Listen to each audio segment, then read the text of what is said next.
اعوذ باللہ من الشیطان الرجیم بسم اللہ الرحمن الرحیم ودخل معه السجن فتیان قال احدهما انی ارانی اعصر خمرا وقال الآخر انی ارانی احمل فوق رأسی خبزا تأکل منه الطیر منه نبئنا بتاویلہ انا نراک من المحسنین صدق اللہ العظیم۔ اور داخل ہوئے ان کے ساتھ جیل میں دو جوان۔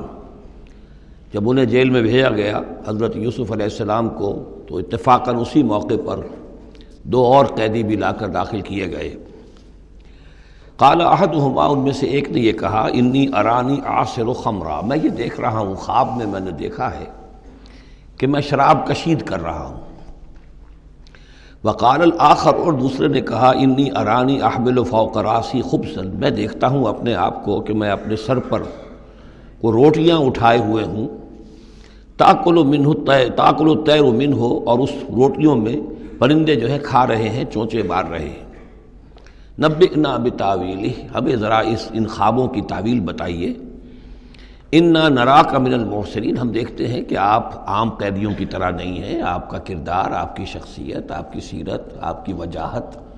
یہ بالکل مختلف ہے۔ ہم دیکھتے ہیں کہ آپ تو بہت اچھے آدمی ہیں، بہت بزرگ آدمی ہے، تو ہمیں امید ہے کہ آپ ہمارے خوابوں کی تعویل بتا سکیں گے۔ قال لا یاتیکما طعام ترزقانہ الا نبأتکما بتاویلہ، حضرت یوسف نے فرمایا کہ جو کھانا آتا ہے تمہارے لیے، وہ راشن کا وقت معین ہوگا جو قیدیوں کو تقسیم کیا جاتا ہے، تو نہیں آئے گا تم تک کھانا جو دیا جاتا ہے تمہیں، مگر یہ کہ میں بتا دوں گا تمہیں اس کی تعویل۔ یعنی فوراً جواب نہیں دیا، کچھ ان سے ٹائم لیا، کچھ وقت لیا انہوں نے کہ اس میں اپنی تبلیغ کر سکیں، اپنی بات اس کو بتا سکیں کہ جب یہ اب میری طرف متوجہ ہوئے ہیں۔ اور یہ داعی حق کا یہ کام ہوتا ہے کہ وہ ہر وقت اس فکر میں رہے کہ کسی بھی اعتبار سے کوئی موقع ہو کہ کوئی خیر کی بات کسی سے کہنے کے لیے صحیح جو ہے تقریب پیدا ہو جائے تو اس موقع سے فائدہ اٹھایا جائے۔ الا نبأتکما بتاویلہ قبل ان یاتیکما، اس سے پہلے کہ تمہارا وہ راشن آئے۔ ذالکما مما علمنی ربی، اور دیکھو یہ وہ چیز ہے جو میرے رب نے مجھے سکھائی ہے، میں کوئی دعوے دار نہیں ہوں اپنے کسی ذاتی کمال کا۔ اب اس میں خود بخود اس جملے میں بھی اللہ تعالیٰ کی طرف ایک توجہ اور اللہ کی طرف ایک نسبت موجود ہے۔ انی ترکت ملت قوم لا یؤمنون باللہ وہم بالآخرۃ ہم کافرون، دیکھو میں نے ترک کر دیا ہے اس قوم کا راستہ کہ جو نہ اللہ کو مانتے ہیں اور نہ ہی آخرت پر ان کا یقین ہے، بلکہ آخرت کے وہ کافر ہیں، منکر ہیں، نہیں مانتے آخرت کو۔ واتبعت ملت آبائی، اور میں نے پیروی کی ہے، اختیار کر لی ہے ملت اپنے آبا کی، ابراہیم و اسحاق و یعقوب، یعنی ابراہیم اور اسحاق اور یعقوب کی۔ یہاں اس سے مراد کیا ہے؟ دیکھیے کہ ایک شخص جو ہے بچپن میں ہی اگر پیدا ہوا ہے مسلمانوں میں، تو ایک تو ہے موروثی عقائد کے جو اسے ملے ہیں، اور ظاہر بات ہے کہ وہ اللہ کا نام جانتا ہے، رسول کا نام جانتا ہے، کلمے اس کو پڑھا دیے گئے، نماز سکھا دی گئی۔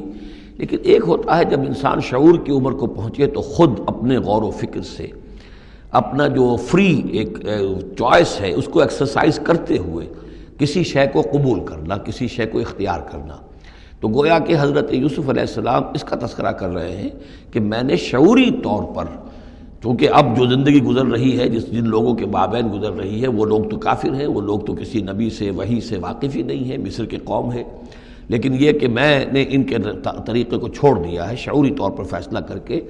میں نے شعوری طور پر اختیار کیا ہے اپنے آبا و اجداد، صرف اس لیے نہیں کہ وہ میرے آبا و اجداد ہیں، بلکہ اس لیے کہ ان کا راستہ میرے نزدیک صحیح ہے، عقل سلیم کے نزدیک جو ہے وہی معقول ہے۔ واتبعت ملت آبائی ابراہیم و اسحاق و یعقوب ما کان لنا ان نشرک باللہ من شیء، دیکھو ہمارے لیے یہ روا نہیں ہے کہ ہم اللہ کے ساتھ کسی بھی شے کو شریک کریں۔ ذالک من فضل اللہ علینا، یہ اللہ کا بڑا فضل ہے ہم پر، وعلی الناس، اور سب لوگوں پر۔ اللہ نے تو انسانوں کو اشرف المخلوقات بنایا، اور یہ کہ انسان جو ہے اللہ کے سوا کچھ اور چیزوں کو کہ جنہیں اللہ نے انہی کی چاکری کے لیے پیدا کیا ہے اپنا معبود بنا لے۔ ولیکن اکثر الناس لا یشکرون، لیکن اکثر لوگ شکر نہیں کرتے، شکر گزار نہیں ہوتے۔ یا صاحب السجن، اے میرے جیل کے دونوں ساتھیوں، ارباب متفرقون خیر ام اللہ الواحد القہار، خود غور کرو، کیا یہ بہت سے جو ارباب ہم نے بنا رکھے ہیں یا تم نے بنا رکھے ہیں، بہت سے دیوی دیوتا متفرق جدا جدا ہیں، یہ بہتر ہے یا ایک الواحد اب اللہ الواحد القہار، یا اللہ جو اکیلا ہے اور پوری طریقے سے چھایا ہوا ہے۔ ما تعبدون من دونہ الا اسماء سمیتموها انتم وآباؤکم، نہیں پوچھتے تم اس کے سوا دیویوں اور دیوتاؤں کو مگر یہ کوئی شے نہیں ہے، یہ کچھ نام ہے جو تم نے رکھ لیے ہیں، تم نے بھی اور تمہارے آباء و اجداد نے بھی۔ ما انزل اللہ بہا من سلطان، اللہ تعالیٰ نے ان کے لیے کوئی سند نہیں اتاری۔ ان الحکم الا للہ، اختیار مطلق صرف اللہ کا ہے، حکم دینے کا اختیار، فیصلے کا اختیار، قانون دینے کا اختیار صرف اللہ کا ہے۔ امر اللہ تعبدوا الا ایاہ، اور اس نے یہ حکم دیا ہے کہ اس کے سوا کسی اور کو مت پوجو، مت بندگی کرو۔ ذالک الدین القیم، یہی ہے دین سیدھا اور قائم اور دائم، ہمیشہ کا دین۔ ولکن اکثر الناس لا یعلمون، لیکن اکثر لوگ علم نہیں رکھتے۔ یا صاحب السجن، اے میرے زنداں کے دو ساتھیو، اما احدکما فیسقی ربہ خمرا، تم میں سے ایک جو ہے وہ تو اپنے آقا، رب کا لفظ آیا ہے بادشاہ کے لیے، اپنے آقا کو، بادشاہ کو شراب پلائے گا۔ یہ پہلے بھی ایک شخص تھا، ساقی تھا یہ بادشاہ کا، لیکن یہ کوئی اس کے اوپر الزام لگا، اس الزام میں اس کو جیل بھیج دیا گیا، لیکن اس کے بعد یہ بری ہو گیا، ری انسٹیٹ ہو گیا اپنی پوزیشن پر، اور اس کی خبر دے دی حضرت یوسف علیہ السلام نے اس کے خواب کے حوالے سے کہ آصر و خمرہ، میں دیکھ رہا ہوں کہ میں شراب کشید کر رہا ہوں، تو آپ نے اس کی تعویل یہ کی کہ تمہارے خواب کا مطلب یہ ہے کہ تم رہائی پا جاؤ گے، اور پھر تم اپنے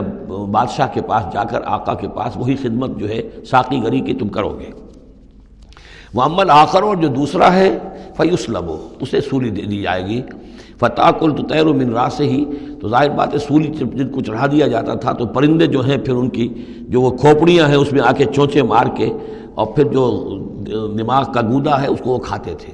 تو فرمایا کہ وہ پھر تَأْكُلُ الطَّيْرُ مِنْ رَأْسِهِ، جب وہ سولی پر چڑھا ہوا ہوگا تو پرندے آئیں گے اور اس کی کھوپڑی میں چونچے مار کے اس کے سر میں سے کھائیں گے، بھیجا کھائیں گے۔ قضی الامر الذی فیہ تستفتیان، فیصلہ کر دیا گیا اس معاملے کا جس کے بارے میں تم دونوں نے فتویٰ مانگا تھا، رائے پوچھی تھی۔ وقال للذی ظن انہ ناج، اور حضرت یوسف نے کہا اس شخص سے جس کے بارے میں ان کا گمان تھا کہ یہ نجات پا جائے گا، رہائی پائے گا، چلا جائے گا،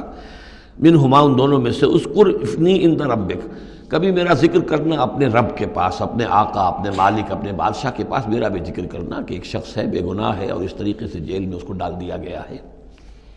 فانساہ شیطان ذکر ربہ، تو شیطان نے بھلائے رکھا اس شخص کو اپنے بادشاہ کے پاس حضرت یوسف کے ذکر کرنے کو۔ فلبث فی السجن بضع سنین، تو حضرت یوسف رہے اس جیل کے اندر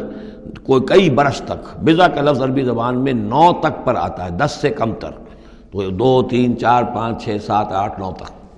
صدق اللہ العظیم۔